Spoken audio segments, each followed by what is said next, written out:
आपको हर रोज 500 रुपया भत्ता सरकार की तरफ से दिया जाएगा। বন্ধুরা এবার তো আমাদের মোদী সরকারও জানিয়ে দিয়েছে এবার আপনিও পেতে পারেন প্রতিদিন 500 টাকা। হ্যাঁ বন্ধুরা, শুধুমাত্র আপনাদের কাছে যদি একটা আধার কার্ড আর যদি রেশন কার্ড থেকে থাকে তাহলে আপনিও পেতে পারেন এই 500 টাকা। হ্যাঁ বন্ধুরা, আমরা কিন্তু যেরকমটা জানি যে সামনে লোকসভা ভোট, আর এই ভোটকে কেন্দ্র করে কিন্তু আমাদের রাজ্য সরকার আর কেন্দ্র সরকার উঠে পড়ে লেগেছে নতুন নতুন প্রকল্প নিয়ে এনে সাধারণ মানুষের মন জয় করে তাদের কাছ থেকে বেশি বেশি করে ভোট পাওয়ার জন্য। আর সেরকম ভাবেই কিন্তু আমাদের কেন্দ্র সরকার একটি নতুন প্রকল্প চালু করলেন, আবাস প্লাস যোজনা, যেখানে কিন্তু আপনারা আবেদন করলেই সরকারি ঘর ফ্রিতে পেয়ে যাবেন 1,49,000 টাকা। তো বন্ধুরা, আপনারা যদি এর আগে কখনো সরকারি ঘর না পেয়ে থাকেন তাহলে কিন্তু বন্ধুরা সেই ভিডিওর লিংক আমি আমার ডেসক্রিপশন বক্সে দিয়ে দিয়েছি, সেখানে কি আপনারা দেখতে পারবেন যে আপনারা সরকারি ঘরের জন্য কিভাবে অ্যাপ্লাই করতে পারেন। আর অন্যদিকে বন্ধুরা, এবার মমতা সরকারও পিছিয়ে নেই, তিনিও এবার সাধারণ মানুষের মন জয় করার জন্য একটি নতুন প্রকল্প চালু করলেন, যেই প্রকল্পে আবেদন করলেই আপনারা পেয়ে যাবেন প্রতিদিন 500 টাকা। হ্যাঁ বন্ধুরা, এই প্রকল্পে আপনারা কিভাবে আবেদন করবেন সেটাই আজকের ভিডিওতে আমরা জানতে চলেছি। তো চলুন এবার দেখে নেওয়া যাক।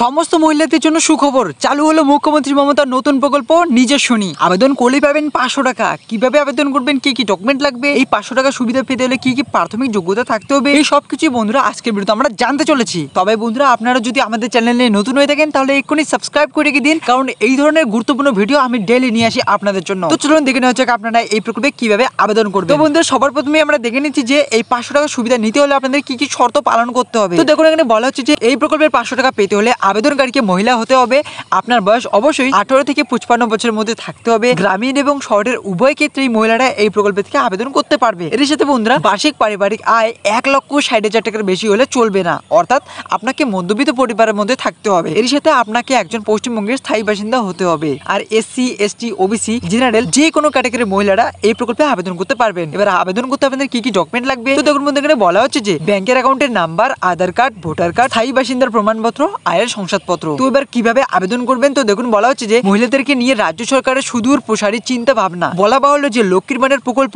মহিলাদের জন্য এক উজ্জ্বল দৃষ্টান্ত। লক্ষ্মীর ভান্ডার পর এবার চালু হতে চলেছে নিজস্বিনী প্রকল্প। নবান্নের সূত্রের খবর, এই প্রকল্পটি খুব দ্রুত বাস্তবায়িত করা হবে। এই প্রকল্পের আবেদন প্রক্রিয়া এখনো পর্যন্ত শুরু হয়নি। এই প্রকল্পের সম্পর্কে নতুন কোনো আপডেট আসলেই আমরা আপনাদের আগেই জানিয়ে দিব।